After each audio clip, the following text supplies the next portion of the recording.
I've made quite a few videos explaining some of my favourite ROM hacks at the time.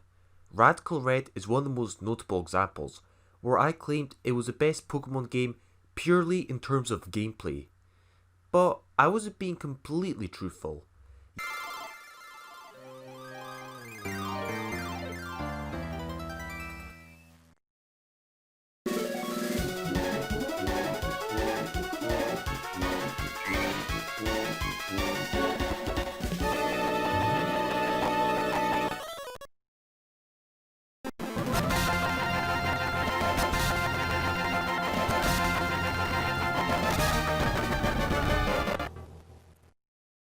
Yes, the gameplay is unmatched, but in reality there's more to a game than just battling on its own. Plot, characters, world building and lore can contribute massively to making a game very memorable, like Final Fantasy VII, which had the whole package. I love Radical Red, but I've kind of been hiding a secret from you guys this whole time, because the ROM hack Pokemon Clover is the true best Pokemon ROM hack in my opinion.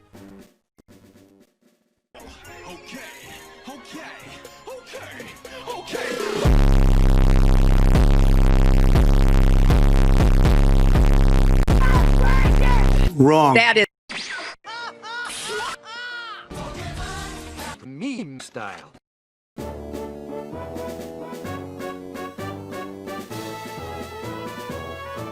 Of the ones I've played so far, I haven't played Insurgents yet, so I can't really comment on that.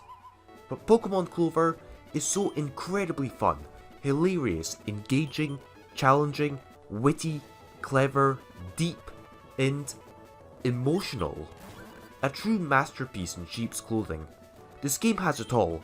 Behind all the memes, shitposting, offensive humour, incredibly cultured references and wit, there are so many unforgettable moments in the plot, social commentaries, and moments that hit you emotionally, surprisingly, with some of the most fantastic and masterfully made soundtracks of any game. I know this is a bit cringy to say, but Pokemon Clover is more than just a game.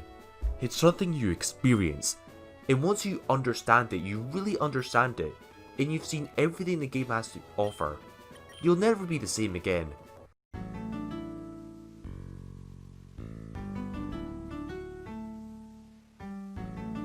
Not only is Clover the best Pokemon game I've played to date in terms of the whole package, but it's also one of my favourite games I've ever played. Many of you will be confused as to why it's so good, and I know that Clover is a very controversial game, so let me explain in detail why this game is so amazing. This is going to be more than just a standard review. I'll be dissecting this game more so than I've done to any other game in this channel. I'll be diving into 4chan lore, social commentaries and controversial subjects. I know some of you won't like what I have to say.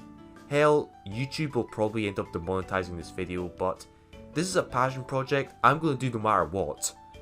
This is Pokemon Clover. This video will be split up into several sections. There is a lot to unpack here. First, some backstory on Clover and its origins. Pokemon Clover is a ROM hack that's been made with Fire Red's engine, which in hindsight is kinda mind-boggling how it turned out. This game has been in development for about 5 years or so and was made by 4chan. Yes, that website. In case you don't know, 4chan is like Reddit, but 100 times more toxic and edgier. The site has a reputation for having absolutely no filter and doing things that are really abhorrent. Trolling, memeing, political extremism, the most insane takes you'll ever hear, doxing, death threats, more trolling, offensive humour. The site is not for the faint of heart. Despite having a reputation for being mere internet trolls, 4chan is actually far more powerful than you could imagine. In 2008, 4chan was able to spread rumours that Steve Jobs had died, which led to Apple's stock prices going down by 10%, which is a really big deal by the way. They founded the group Anonymous. Yes, the Anonymous group. The one that may or may not have hacked into PlayStation Network, causing the whole system to go on lockdown for 2 months. I remember that when I was a kid, that was wild. They were also heavily involved in Gamergate and remember that time when they hacked into the nudes of Hollywood celebrities? That was crazy. They also put a German socialist logo on the trending spot on Google one time. What the actual hell? And yes, because this is YouTube, I'll have to be using a lot of euphemisms in the video, so you'll have to follow what I'm saying. But 4chan also did this very minor thing by literally being the deciding factor in Donald Trump getting elected for President of the United States.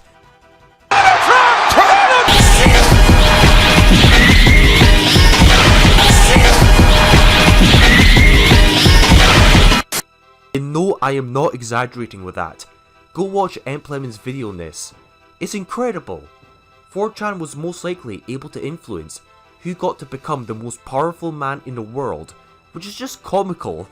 When I'm the president, The first thing I'm gonna do is build a 10-foot wall around my land.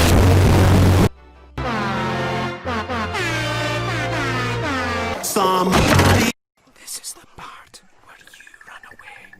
Wrong. We are going to drain the swamp. Oh, really?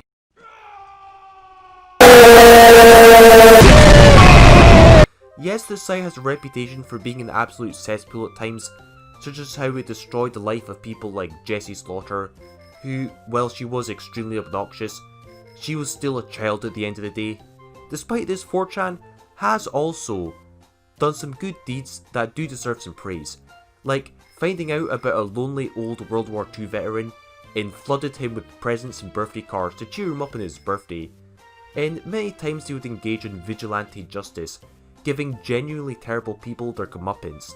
Like any other community, there are great people and horrible people like in it. So 4chan spent years developing Pokemon Clover as their own fan passion project. The amount of work and effort in this game is staggering, unlike the mainline Pokemon games which just pump out games purely for money. 4chan did it out of love. Clover has 386 brand new originally designed Pokemon, consisting of 3 generations, Falcon, Ebon and Keko, each with their own set of unique starters and legendaries. A main game which is based in a whole new region, the Falcon region. Almost literally everything has changed from the baseline Pokemon games. New villain team, gym leaders, geography, overarching themes, moves and items, even some new mechanics. The main game geographically is slightly sort of similar to Kanto, but only very slightly. But it's also significantly larger and more interesting at the same time. But as if all that wasn't enough, there's a post game and wow. Forget everything you know about Pokemon post games, cause Clover's post game is a game changer. The post game is essentially a whole new game. It has that much content. Several new gyms, islands, a whole new Pokédex. Not only that, but new post game content is so unique and generally gives you so much more to see and do. Unlike other games where the post game is kind of just more the same. But most importantly, the post game in Clover is where the plot really starts to kick in. This game is not complete without the post game, you have to play it. Okay, so I've mentioned all this good stuff about Clover, but I forgot to mention one of the most important things about Clover. The memes. But you gotta have memes. Stop! In case you didn't know, Clover is all about the memes. Hell, it might as well be called Pokemon meme version. Almost everything in this game, every Pokemon and character, and almost all the dialogue, and many of the new moves and abilities are based off of some kind of meme. Some are very obvious, some memes are very cultured and obscure, and some are, well, as you can imagine from 4chan. Every gym leader is based off of some kind of unexpected meme, like Kanye West, Freddie Mercury, and... what? Yeah, baby! That's one of my favourite memes right there. His power is maximum.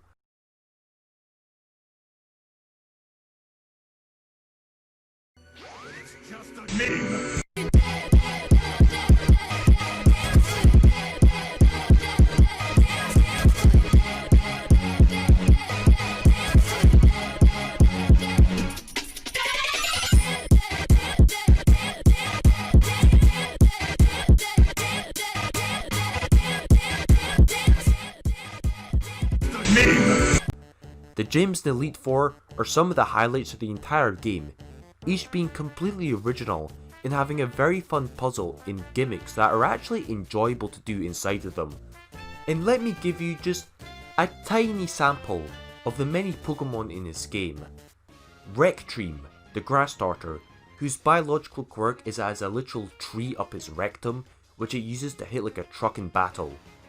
Batterex, the punching dinosaur dragon with the Iron Fist ability, which learns the new move Dragon Fist, which made me really happy to see. Popular fan favourite memes like Ogre Lord are in this. I wonder which meme this is based off of.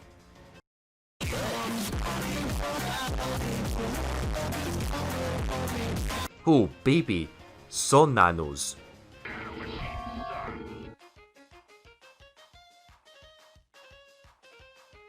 Nanomachine son. Nanomachine son. Nanomachine sus. But a more cultured and clever design is a species Beta Cluck, which lore-wise has way higher special attack than physical, as it's very physically weak and is trying to overcompensate for its physical weakness with its special attack stat, only to evolve into the Chad Thundercock, which is a physical sweeper who likes to flex on Beta Clucks, creating a never-ending cycle. That is pretty cool. I'll be going in depth on this game's meme theory in a bit. I'll go in depth on the gameplay and battle system first though. But if you enjoy meme culture and shitposting, then you'll adore this game. The more experienced you are with memes, and the more obscure memes that you understand, the more you'll love this game, as there's a genuine sense of satisfaction understanding a very obscure reference that most other people wouldn't, like Scientist Bardock or Chris Chan. Oh boy, that's another rabbit hole right there. And of course, the great mighty Pooh. The characters and artwork in this game are genuinely well done and very aesthetically pleasing for the most part. The character art is great, like Professor Stump and your mum, and memes aside, most of the new Pokemon are well designed enough to the point where they could actually fit in official Pokemon games. Draconius, for example, is really cool. It even looks like an official Pokemon. Hell, it's even better than a lot of the official designs. And even some quirkier, stranger designs like Spookzilla and Marlizard could definitely fit in. Well, as long as you remove that weed reference of course from Marlizard. This game has really nice balance and a lot of quality of life changes. I will say the overall power creep in this game is really high compared to the mainline games. Clover's metagame is pretty crazy due to the consistently high power levels in the game, and the fact that almost every single species is at least somewhat usable in battle, which is something that I do appreciate. The gameplay, memes aside, is very engaging. There's a massive amount of interesting battles, and with almost 400 new Pokemon, you'll have no shortages of new choices and Pokemon to play with. This gives the game a huge amount of replay value. Instead of encountering the same old regional bird and rodents, you can get a Corooster or a Gampster, which I do really like. Gampster's funny. There are so many brand new moves and abilities like Dragon Fist, Shitpost, Enema, and Gay Agenda? Lel. The mechanics are akin to that of Generation 6, so you do get infinite TMs, some good quality of life changes, and the new EXP share system from the start, and fairy types.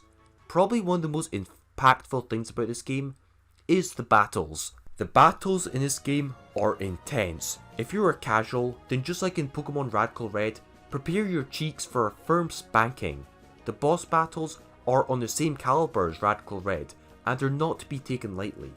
The AI is intelligent, and can oftentimes predict your moves and will switch out very frequently to counter you, almost like a real player would in Pokemon Showdown, making it very hard to rely on solely set up cheese strategies. Boss battles very quickly will end up having max IVs and EVs along with natures and competitive items. The fact that you'll be unfamiliar with a brand new Pokemon will make things extra hard, as you'll be very confused about the matchups and what exact base stat totals everything has. Like, you'll probably have no idea what type Orion is if you've never seen it before, and make a huge misplay because of it, because you never knew that it was dual Dark and Fairy. The boss battles like the Elite Four and Gym Leaders get progressively crazier as the game progresses, and you will probably struggle at first, but don't rage quit. If you do, then you're a bitch. And before someone gets butthurt over that. While the battles are very streamlined and engaging, this game has so much more to it than just battling. That's what really separates it from Radical Red. There are other kinds of gameplay here as well that's done better than any other official game. This game has quite a lot of puzzles, such as in the villain bases in legendary Pokemon locations which are optional, such as crazy warp pad sequences, water currents, in navigating dark forests and underwater, and so much more. To be honest, the puzzles did range in difficulty from mild to frustratingly hard to complete. Don't be too ashamed if you have to use a guide to do so, as some of them will be a total crapshoot to do, like the Braille puzzles, unless you're a freak of nature who's actually fluent in Braille. But I will say that these puzzles do break up the battles quite nicely and can be a nice change of pace. There's also a massive amount of just exploration, as you can expect from having 2 games worth of content, both of which are bigger than the entirety of Kanto. The post game especially is made up of like maybe 50% of it being optional non-linear side quests in exclusive legendary locations, which is so fun to explore. You can do all this content in your own time, and it's so much better than the standard RPG side quests that revolve around fetch quests or battling one NPC and that's it. Areas like Mount Kekatoa are breathtaking to explore, and don't get me started on Mount Clover, I will get to that soon. Mount Clover makes Gen 4's Mount Coronet look tame in comparison, but Mount Kekatoa in the post game, which is an optional area, is a sprawling mountain area with about 7 floors and so many different ways you can traverse it. It really does feel non-linear. The cities themselves are so diverse and fleshed out, with a lot to see and do in them, each city having its own quirks to it. Animango City is a city based off the 4chan anime and manga message boards, which is all about weeaboos. Almost every NPC has a reference of some kind to do with weeb culture. You can go to cosplay conventions, arcades, and a degenerate Japanese merchandise sex shop. You will laugh a few times here, I certainly did. But as far as cities go, Telekino City in the post game blew away all the others in terms of quality. Telekino City is one of the most fun locations I've ever been to in any RPG. It's insane. It's so fleshed out. It reminds me of something out of Grand Theft Auto, boasting several hundred NPCs inside of it, all of whom you can interact with, all with unique dialogue. There's so much to do in this city that's just optional in something that you'll actually want to go out of your way to do because it's fun, like having bike races in the streets, buying a house and furnishing it, going to a hotel and exploring all 30 or so of its rooms, seeing an Israeli ethnic man in the street being surrounded and taunted by dark-skinned men. Man, I will say that using these euphemisms is getting a bit obnoxious. I like to say like what they actually are, but YouTube probably would like that, you know. You can also get mugged by NPCs where you have to chase them and get your bike back. You can go to a house party where the police were given weed in exchange for not shutting down the party. You go to another house which literally ends up being the Descent, where you get trapped in this horror matrix. You hire a ladyboy to escort you into a cinema where you can have a penis inspection, and upon failing it, you get tossed into the popcorn mines for failing, which you have to break out of. You get to be a public cinema shooter. Then you can go to an art gallery where you run into everyone's favourite German, the Big H. Oh boy. All this is probably not even half of all the things you can do in Telekino City, which is just staggering. This game has a mind-blowing amount of content, and playing it to true completion without using speed up would take literal weeks. There's so much more to see, like a city which is basically a military base, a pirate town, a volcano, and so much more. Unlike other Pokemon games, you generally want to speak to every NPC, because the dialogue is so interesting, witty and hilarious, which leads into the next section of the video. The humour. Not everyone will agree with me here, but Pokemon Clover is funny. Really fucking funny at times, with all kinds of humour. In this section, I want to analyse the humour more in depth and discuss why this game is so funny. and what makes a funny thing funny. For the most part, I'll say that humour in comedy can be split into two parts. I know there's more to it than that, but two parts is quite simple. There is absurdist humour and clever humour. Pokemon Clover has both of these in abundance. Absurdist humour is the idea of something being funny because it's so ridiculously absurd and so outlandishly crazy, it's hilarious.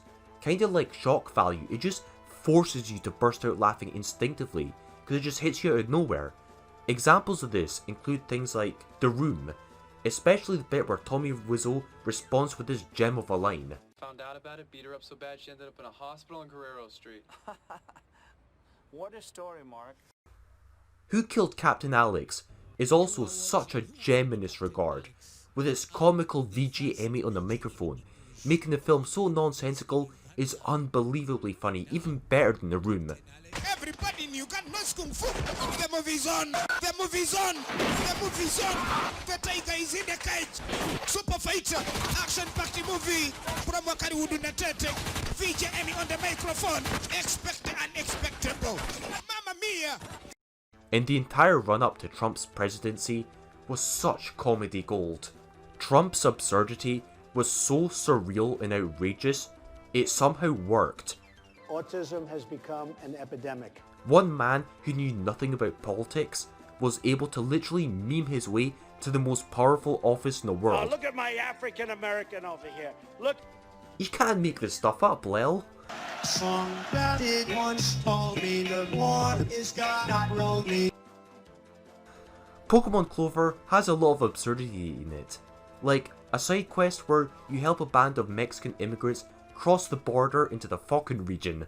The fact that the Big H is actually such a chill guy in this game, unlike who he was in real life, who has the most wholesome and upbeat battle theme of all time, which is based off of the song 99 Luft Balloon, which is based off of Anti-War, is just hilarious.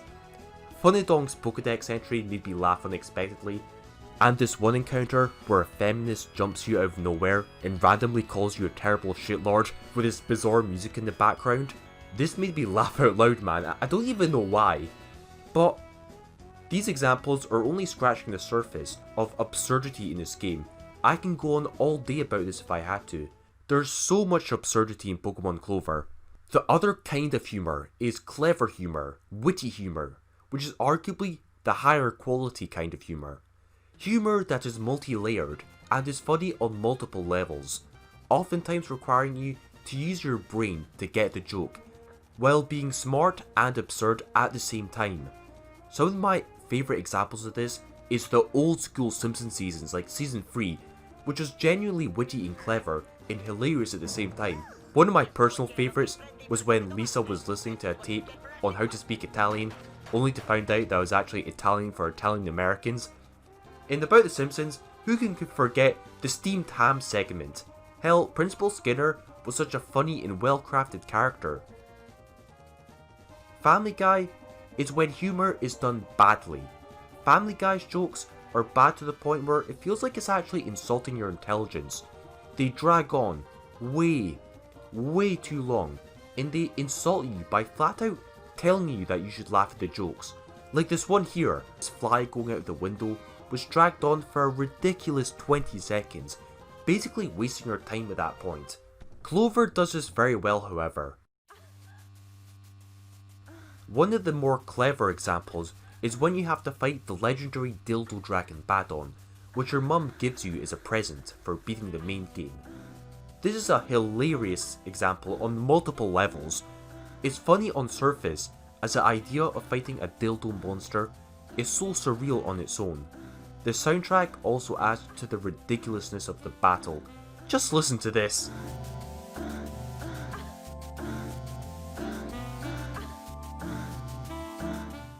But it's also a very clever joke. An NPC actually foreshadows this happening earlier on in the game, at which point almost literally everyone dismissed it as just another random shitpost. Almost nobody actually took it seriously.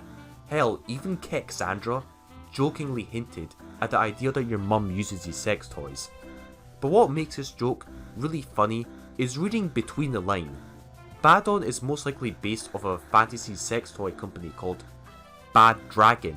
That gives a whole new meaning to using Dragon Fist, more like Dragon Cock. But it also hints at the fact that your mum also uses these toys, as she also has her own Badon, which she uses. This is also a big reference to Super Mario's Vibe Scepter, which Princess Peach uses, where it mentioned that the Vibe Scepter was an item that your mum would use in the game. And by vibe, I'm not referring to vibe checking if that's what you're asking. Oh man. Jokes like these reward you for being knowledgeable and being smart enough to connect the dots and understand the references behind them. Another hilarious reference was how your rival Edgy's theme song was actually a remix of Shadow the Hedgehog's I Am All of Me, which is such a great comparison to make. That opening song from the Shadow the Hedgehog trailer was so ridiculously funny because it was so unbelievably edgy, it ended up being unintentionally hilarious.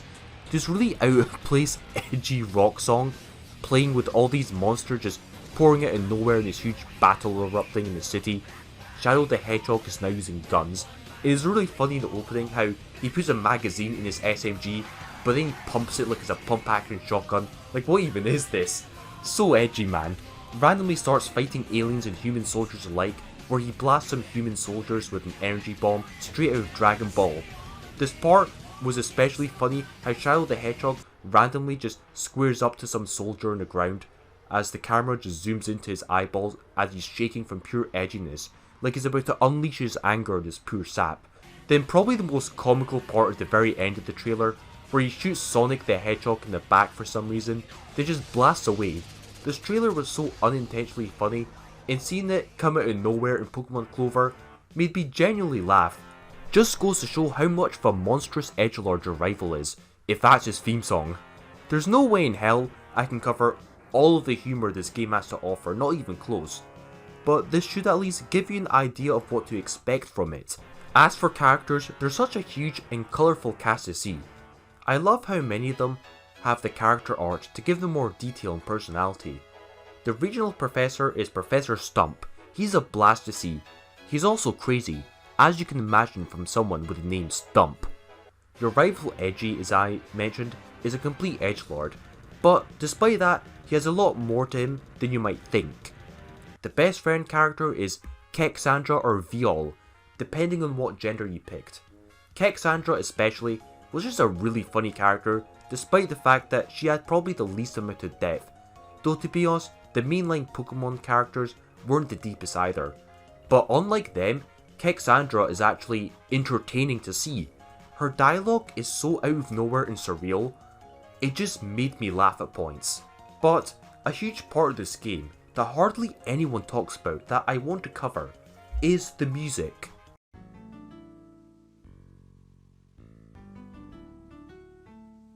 Yeah, obviously, the music is mind-blowing, no surprise there. But there's more to it than you might think. In many great games throughout history, especially story-driven ones, the music is vital. A good soundtrack is more than just some sick beat you listen to. It's a way of enhancing the game experience to the player by conveying certain themes or emotions to the player, making them feel a certain way. Final Fantasy 7 and 10 wouldn't have been the masterpieces they were if it weren't for their amazing soundtracks. Arif's OST genuinely made you feel sad, which really got you invested in the emotional moments of that game. Dark Souls OST did an excellent job of portraying things to the player, without having to actually tell them, it showed them instead. Like how Ornstein and Smoke's themes had you in awe at the epicness of the battle. Clover nails this with its soundtrack. It has soundtracks for every occasion, and are overall so well designed it hurts. 4chan went out of their way to give every gym its own distinct gym theme, like Snoop Dogg's gym, which really makes you think you're on a trip as you go through the maze getting progressively high, or Broly's gym, which has this brilliant, cultured beat playing. Just listen to this.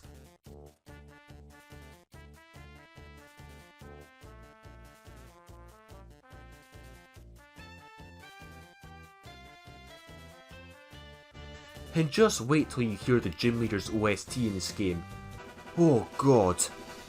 These songs were so good, I was visibly, subconsciously bopping to these beats, which has almost never happened to me before in a video game. Many of the songs themselves are also memes, ranging from a huge variety of trainer class encounters to unique legendary songs and pop culture references. The fact that so many popular songs were somehow remixed to GBA sounds is crazy and flat out revolutionary for a ROM hack. Now, before I get to the downright best parts of the game, I want to discuss a certain character, Prophet Terry.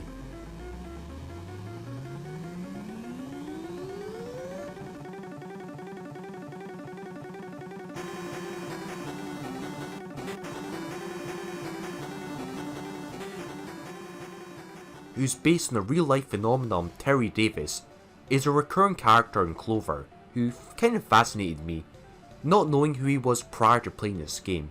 Seeing his absolute meme energy inspired me to go down the Terry Davis rabbit hole to see who he was in real life. His dialogue in Clover was so absurd, eerie, and hilarious all at the same time. But after looking into Terry Davis in real life, I learned quite a bit about him, and it got kind of dark. This man was a literal genius who descended into insanity. He did have a heart of gold, but was a horrible person at the same time. Being an expert programmer with a literal god complex. Be clear, I'm literally the smartest programmer that has ever lived. His schizophrenia would become more and more severe as he would become fickle, lashing out randomly on Reddit. You little f***. Have you ever written an interrupt routine? You little f***. No, you haven't, because you're a fat. Okay? Why don't you go right? Eventually, he was so far gone mentally that in 2018, he mysteriously died from a train accident, most likely caused by his own unhealthy anxiety. Seeing this descent into madness really changed how I saw him in Clover. His battle theme especially is a brilliant song that feels really eerie and chilling to listen to once you know what happened to this man in real life. Just like he did, the song really builds and builds in intensity. Epic but strangely serious in an almost sinister way. In the climax of the song, you can hear booming church organs, which makes the song feel almost tragic to listen to, while also portraying how the man had a literal god complex. This was definitely a strange experience, but it is nice to see that Terry is portrayed in this game. That's another thing about Clover. Behind many of these memes are real stories that can intrigue you. I genuinely learned quite a bit about 4chan lore from this game, after playing the game, then doing some digging afterwards, seeing where the references came from, and you should probably do that too if you play this game.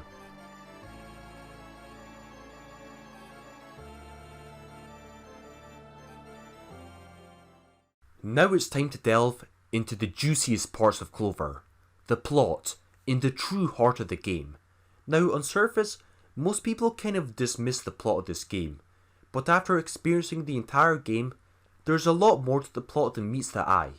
Yes, for the most part in the main game the plot is very minimal, just like the other Pokemon games, but at the end of the main game and at the end of the post game, the plots genuinely do kick in and become so interesting. In fact, Clover has some of the most incredible, emotional, satisfying moments of any Pokemon game, with a surprising amount of social commentary that's actually kind of relevant to most gamers, memes aside. In case you didn't get the memo, now I'm really getting to spoiler territory. You've been warned. But the end of the main game is so beautiful.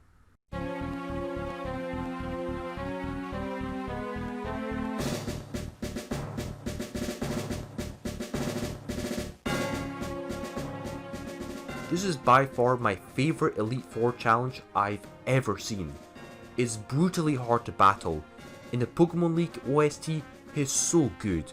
The way the song starts off with this really tense, atmospheric tone, only to build up and up into a slow, epic military theme, really gives the player anxiety, as it really portrays how much of a threat the Elite Four will be. The song is encouraging but intimidating at the same time to the player.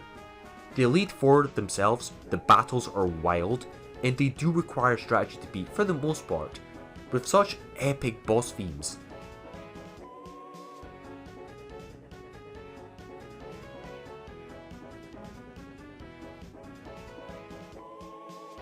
Then, in a shock twist, right after you beat the Elite Four and you're about to challenge the champion, your rival jumps you out of nowhere after he just got destroyed by the champion. Not only is this a big shock and an epic final showdown against a rival, but also foreshadows to you how much of a threat the champion will be.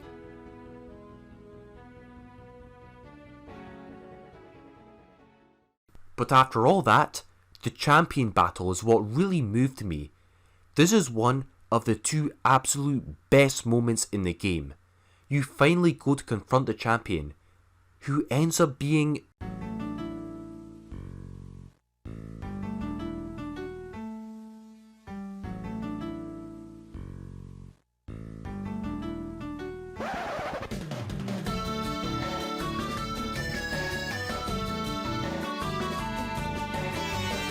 your mum?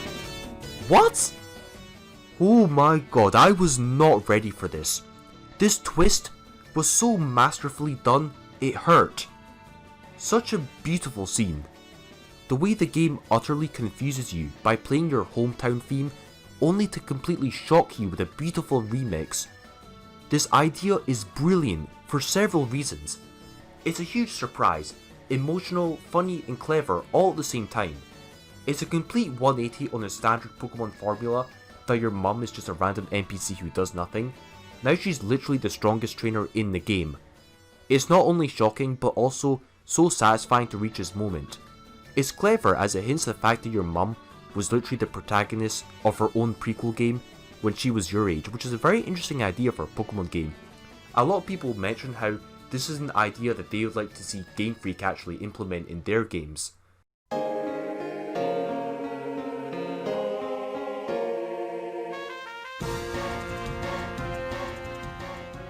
But after all that lead up, the fact that Pokemon Clover literally has all this build up just to drop a your mum joke is the icing on the cake. Now that is how you set up a joke and have payoff, making you laugh and cry at the same time with this awesome final boss fight. This was an experience to witness, but there's more deep plot points to talk about. This was the main game conclusion. But the post-game conclusion is the other fantastic memorable moment to dissect. This builds up in the main game's themes by concluding and expanding the lore behind the game.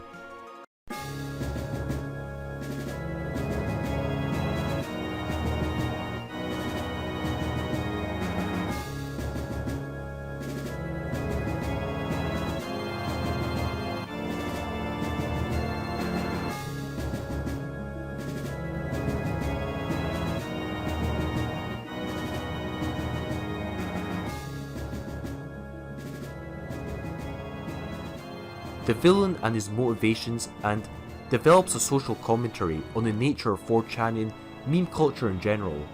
In the post-game you'll learn about Neo Team Karma, the true villain team, which is led by the true villain of the game, who you confront and finally save the world in one of the most epic conclusions I've ever seen, period. The villain Viglass wants to awaken the legendary Pokemon Clovenix to destroy this world, which he sees as disgusting and over-corrupted by memes and degeneracy. Well, he's not exactly wrong there. I mean, like, look at the Great Mighty Pooh Pokemon for example. Mount Clover, the final dungeon of the game, was just spectacular. Truly reminds me of a Final Fantasy final dungeon in terms of epicness. The stakes of the game are raised astronomically, being confronted by an army of grunts, having to battle the intimidating Shadow Council, who are not only challenging, but also finally reveal their true motivations to you, which you've been wondering for the entire game, questioning if your actions were right this whole time. Mount Clover is such a spectacle. It's huge, even bigger than Mount Kekatoa, with over 10 floors to navigate through, with one of the most epic final dungeon themes I've ever heard. This is Final Fantasy VII tiers of amazing.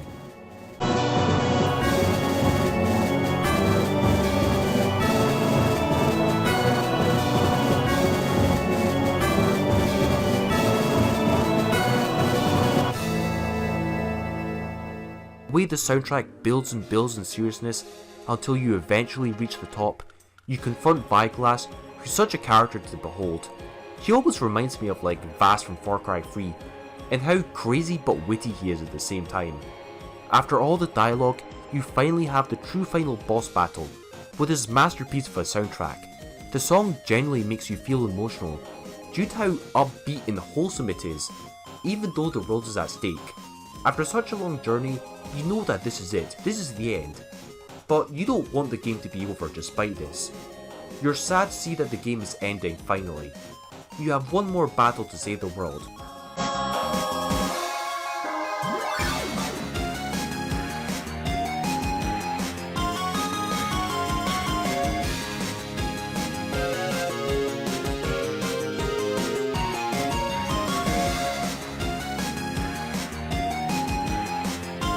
Once you beat Viglass, you realise why this game is so deep in its commentary, as he reveals his true motivations for what he did.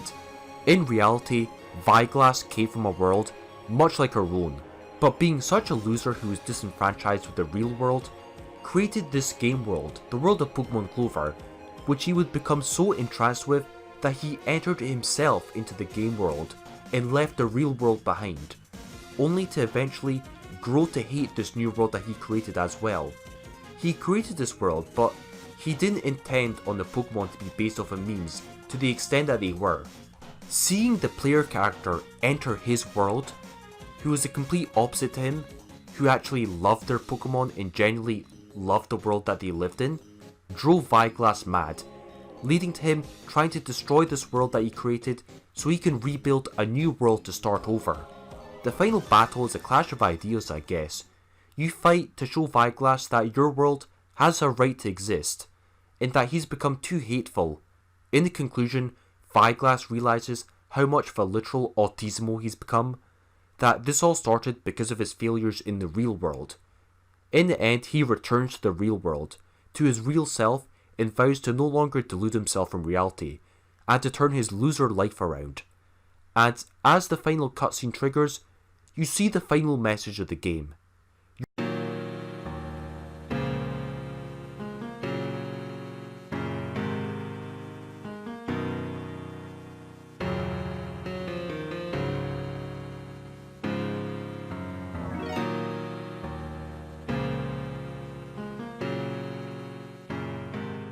Your memes can be more than mere dreams. Why is this so deep? Well, it's a real message with real meaning that hit hard, as many of us can actually relate to it. Let's be honest, I don't know about you guys, but like Viglass, I used to be quite a loser in life. Not like I'm a real big shot now, but as a teenager I've truly wasted too much of my life procrastinating, being antisocial, almost hiding from the real world, which is the worst mistake I've ever made. The reality is that your life, especially your younger years, are very limited and precious, and once you waste it, you're fucked. I've lost something that I'll never get back, and there's nothing really I can do about that. The reality is that many people who turn to the internet for comfort do it to hide from the outside world, but that won't make you any less unhappy. It will only make your shortcomings more visible, driving many people who use 4chan into a downward spiral.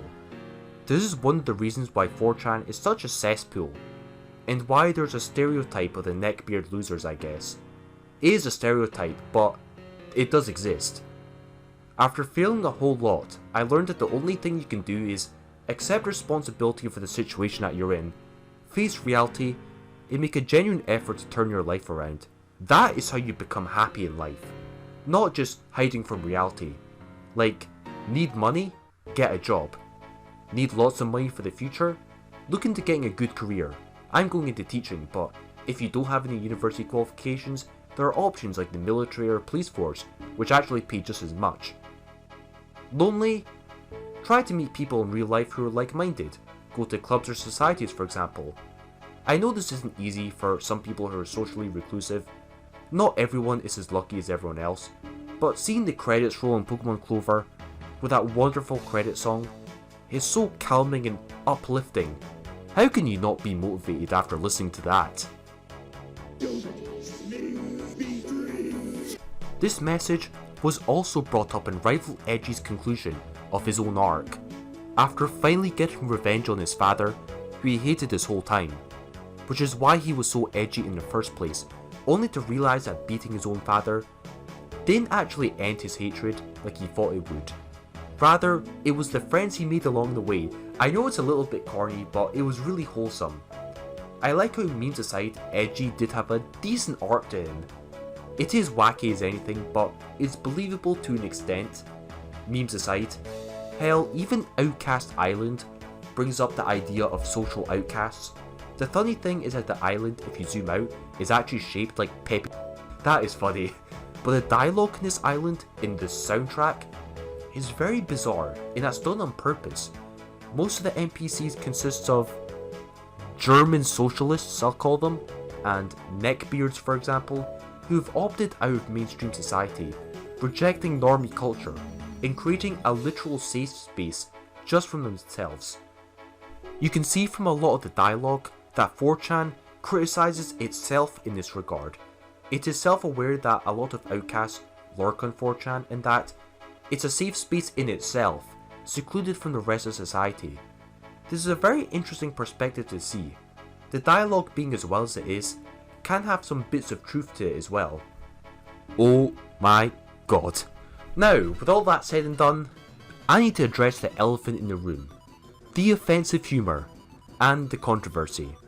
Yes, this game is not for the easily butthurt, and it does push boundaries in media. But what do you expect from 4chan?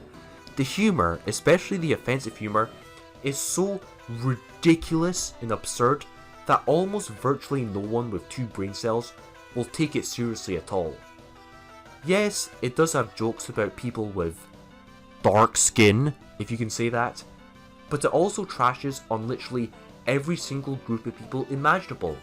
Furries, weeaboos, lefties, righties, normies, German socialists, the triple Ks, if you get my meanings, gamers, feminists, chads, betas, virgins, alphas, everyone. And I highly doubt anyone with a brain will take this seriously. In terms of offensiveness, it's no different from Family Guy. Family Guy also has jokes on very touchy subjects much like Clover. All in all, this game is not for the frail ass people. If you're fine with jokes that are just jokes and nothing more, then you won't have an issue here. I certainly didn't. And obviously, no, just because you laughed at a meme, like the Big H having funny as hell dialogue in this game, obviously doesn't mean that you actually endorse the guy in real life. It's really dumb that I have to actually specify this because some people are just too trigger happy, I guess. Because you know, games are just games, and that is just really flawed logic. That's like saying I'm a serial creep because I found Quagmire from Family Guy to be really funny, or that I'm going to exterminate younglings because I like Anakin Skywalker from Star Wars. But in conclusion, Pokemon Clover is a true masterpiece of a game, revolutionising what it means to be a Pokemon game, with a staggering amount of content, so many new things to do, replay value, difficulty, humour, a soundtrack that you'll listen to long after you beat the game, and 2 endings that will both make you laugh and cry at the same time. This game almost literally has it all. My only real complaint is that it could have had a more consistently good story throughout the game rather than having a really absentee story than only bringing it up at the end of the game. But that's pretty much it. It is a bit unfortunate, but whatever. I hope you enjoyed this video thesis, and yes, it was way different than usual. There will be more Clover content to come out, so I look forward to seeing you all again. This is Ding Dong, memeing out.